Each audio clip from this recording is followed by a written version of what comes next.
Let me tell you about a time that I bust my butt. I just finished watching this video of this man. His daughters were recording him, and they bet him that he couldn't jump from one side of the grass to the other side of the grass without falling into the pond that was in between. And let's just say he lost that bet. But it made me think about a time in which where I used to live across the street from my middle school, and I used to walk through this path. And there was a metal bar that separated the path from the schoolyard, and I would jump over it every day, right? I would run full speed ahead and jump over it. This is what we did. We climbed trees, jumped over stuff. When we were younger, you think you're in the gymnastics, you think you're an acrobat, you do all that stuff, you're athletic, all that good stuff. This is something I did every day. So one day our gym teacher decided to take us to the park, which was directly behind the schoolyard. And we went through the path that I usually take every day. And upon returning back to the schoolyard, there was the bet that, oh, I bet you can't jump over this metal bar. And I'm like, yo, I got this because this is what I do every day. This is what I do.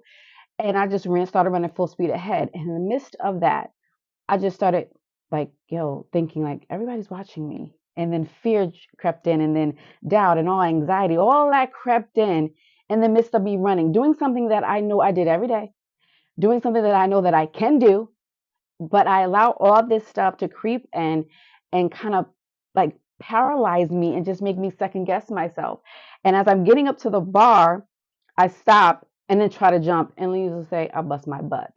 But just thinking about that made me think about how we know we could be gifted for something, right? God has purposed us. He has given us gifts and talents. It's all in us. We know that we can do it. We do it when no one is looking. But the moment He thrusts us into the spotlight or thrusts us out there for our gifts and talents to be utilized, we kind of tense up, or we allow fear to creep in, and what naysayers creep in, the enemy creep in, our own selves creep in and try to paralyze us, hinder us, stop us, deter us from doing what it is that we know that we were called to do.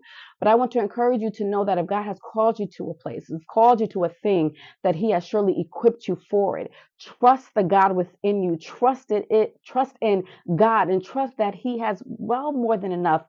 It made you capable of handling what it is that He has put before you. Do not allow doubt to creep in. Do not allow anxiety to creep in and fear.